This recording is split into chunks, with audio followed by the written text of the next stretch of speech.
trocar ideias. Olha, a Justiça do Rio Grande do Sul considerou propagandas enganosas de Marquesan, que estavam falando de uma Porto Alegre, que eu não sei onde é que Marquesan viu. Claro que foi na cabeça de quem fez. Mas o prefeito que não paga os servidores em dia estava disponibilizando 35 milhões pelas peças publicitárias. A justiça fez ele voltar atrás. Isso é muito bom, né? Mas por quê? Porque os servidores estão ativos. Os servidores estão fazendo a parte da cidadania que deveria ser feita por um vereador. E deve ter a presença de um vereador, e teve. Pelo menos eu vi aqui que o Olibone estava junto, não é, com esse grupo que conseguiu essa decisão judicial. Muito bom, ótimo. Nós temos agora 10h09. Então, temos ainda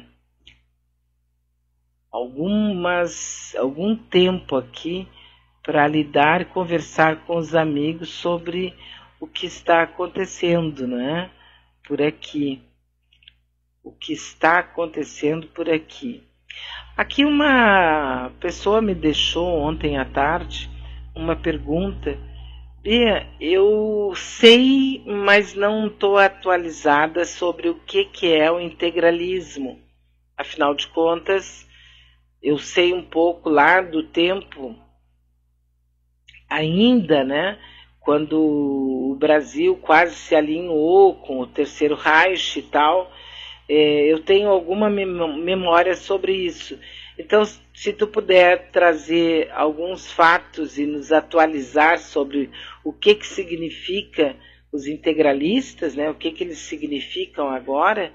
Daí eu fui fazer uma pesquisa, encontrei um material muito bom da BBC de Londres, que eu vou justamente utilizar aqui para falar sobre o integralismo.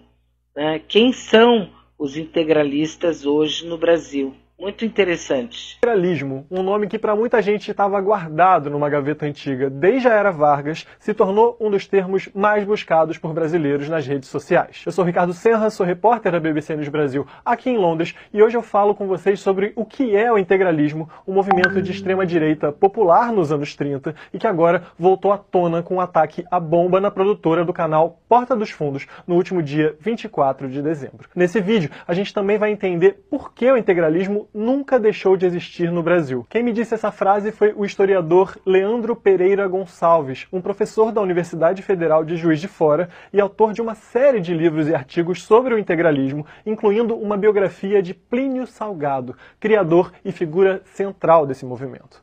Antes de tudo, recapitulando. 2 coquetéis Molotov foram lançados na madrugada do dia 24 na sede do Porta dos Fundos, no Rio de Janeiro.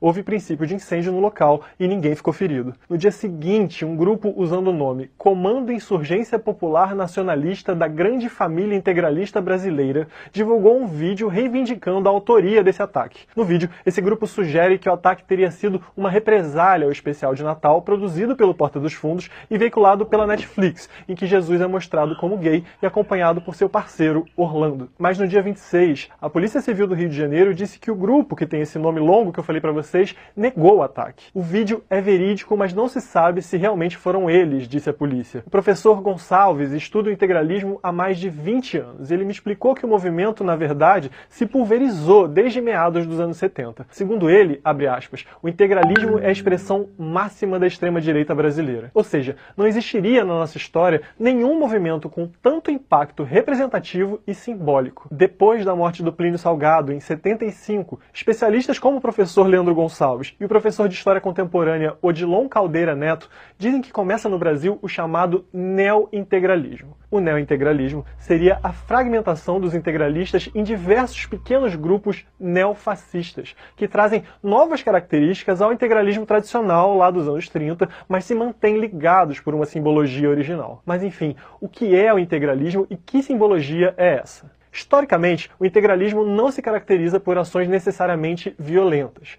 O último grande ataque violento dos integralistas, segundo o professor, aconteceu em 1938 e incluiu não só integralistas, mas também liberais e militares insatisfeitos com o Estado Novo de Getúlio Vargas. Muita gente agora se espantou nas redes sociais com a retórica dos extremistas que aparecem no vídeo. Nas imagens, eles fazem menções críticas a burgueses, ao grande capital e à grande corporação bilionária Netflix. Pelo Twitter, por exemplo, teve quem associasse os termos ao marxismo, numa tentativa de associar os ataques a militantes de esquerda. O lance é que essas ideias estão no coração do integralismo lá dos anos 30. O liberalismo e o comunismo são duas faces da mesma moeda. Essa é uma das frases mais conhecidas do Plínio Salgado, o pai do integralismo. O integralismo, na essência, é anticomunista e antiliberal. Então, segundo o historiador com quem eu conversei, existe um discurso ativo e representativo contra o capital, contra os bancos e contra a influência estrangeira. Para os integralistas, tanto o comunismo quanto o liberalismo e o capitalismo, em última instância, teriam a mesma base, uma base judaica, uma base nos bancos. E daí vem uma questão antissemita bastante importante, me disse o professor. A tradicional bandeira integralista aparece no vídeo divulgado recentemente, nesse caso do Porta dos Fundos. A bandeira traz ao centro a letra sigma maiúscula. Os integralistas usam o mote Anauê, uma saudação normalmente acompanhada pelo gesto tradicional do braço direito estendido. É semelhante às saudações fascistas de Benito Mussolini na Itália e nazistas na Alemanha de Hitler. E as referências à monarquia que aparecem nesse vídeo? Bom, nas imagens, os homens mascarados aparecem em frente a uma bandeira com o sigma e a outra bandeira, a bandeira do Brasil Imperial, um dos símbolos mais importantes da monarquia. Tem integralista monarquista, então? Sim, e desde os anos 30. E depois, com essa pulverização que a gente acabou de comentar, essa relação continuou a ser feita. Vamos voltar ao governo Vargas. Lá nos anos 30, surgiu um grupo chamado Ação Imperial Patrionovista Brasileira.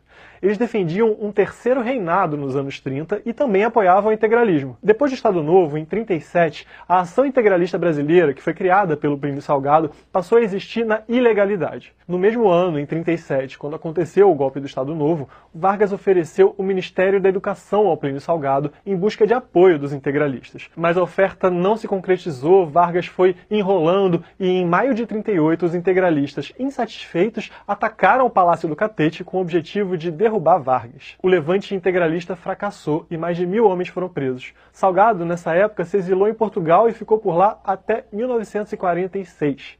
De volta, ele se elegeu 2 vezes deputado federal. Foi candidato à presidência da República em 1955 e teve mais de 8% dos votos. Ficou em 4º lugar. Mas com o fim do pluripartidarismo na ditadura, a partir do AI-2, lá em 1965, o pai do integralismo se filiou ao Arena, o partido que formava a base de sustentação do governo militar. Salgado foi uma das suas lideranças até 1975, quando morreu em decorrência de problemas pulmonares. E aí, a partir dos anos 80, o integralismo brasileiro passa a incluir um novo diálogo com grupos violentos, como os chamados carecas do ABC, ou os skinheads fascistas, me contou o professor. Mas parte da militância, voltando à monarquia, não deixou de lado a simpatia com o conservadorismo dos monarquistas. Já nos últimos 5 ou 10 anos, mais recentemente, surgiram outros movimentos assim.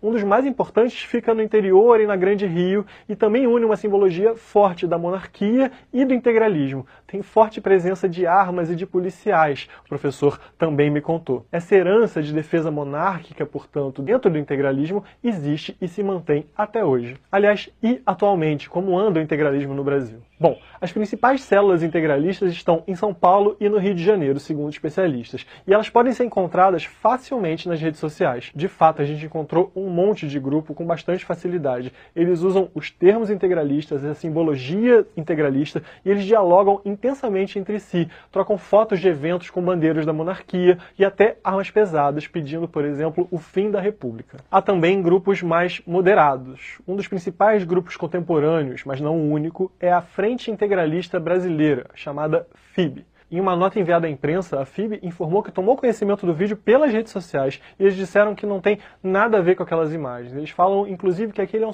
suposto grupo integralista. Eles destacam, inclusive, que o grupo que aparece no vídeo está usando máscaras e, segundo eles, é proibido entre os integralistas o uso de máscaras para fins de militância. Eles dizem que o integralismo poderia estar sendo usado nesse vídeo como um bode expiatório por um outro grupo. A Polícia Civil do Rio de Janeiro continua apurando esse caso e tenta identificar, de um lado, quem são os autores do vídeo e, de outro, quem são os autores do ataque à sede do Porta dos Fundos. Se são o mesmo grupo ou não, ainda não se sabe. A gente aqui na BBC News Brasil vai continuar acompanhando esse assunto bem de perto. Se você gostou desse vídeo, deixe seu like. Se você não nos segue, por favor, siga e ative as notificações para saber quando tem vídeo novo. Deixe seus comentários que a gente promete que lê todos. Obrigado por nos seguir até aqui e até. Sabe que esse grupo que faz esse trabalho no YouTube, não é, da BBC News lá de Londres, é muito bom porque eles têm uma variada fonte de informação, além de ter uma visão lá de fora das coisas que estão, obviamente, acontecendo aqui, né, no nosso país. Isso é muito bom, porque estar no olho do furacão muitas vezes te tira a capacidade de ver, né, as coisas de uma outra forma, de maneira mais clara, né? Porque a gente está por dentro, a gente está no meio do furacão e fica realmente difícil, né? E é óbvio que não é isso que a gente quer. Nós estamos querendo sempre paz. Só que eu estou aqui acompanhando pelo Twitter a situação lá no Irã nesse momento. Tem uma multidão absurda na rua, comemorando, não, né? Lamentando o assassinato do líder. Inclusive, já tem uma matéria bem interessante do Nassif sobre quem é esse líder, como é que ele nasceu, né? O Soleimani, como é que ele nasceu? Menino de fazenda do Irã que se tornou mais poderoso que um presidente. Falar em menino lembra essa série que eu estou sugerindo agora para os amigos, porque não trata do Messias Jesus de Nazaré. Não tem nenhuma manifestação sobre ele no filme, né, na série. E então fica distante daquela situação em que tu te sente pessoalmente, né, atingida por uma falta de respeito com as tuas divindades, com as tuas crenças, com aquilo que é sagrado para ti. E realmente não é isso que a gente vê nessa série que eu estou referindo, né? Que é Messiá. É assistir a série e ver como funcionam os bastidores da política internacional. Que ali aparece muito claramente, né, a posição do próprio presidente americano, que não manda nada. Na verdade, o assessor de imprensa dele ali, que aparece, né, como um cara extremamente imoral, amoral, mostra que o presidente mesmo não... são a política, tipo assim, da CIA, da Mossad, dos organismos internacionais, da FBI, é que vão realmente decidindo lá atrás, nos bastidores, o que acontece e como isso é feito, né?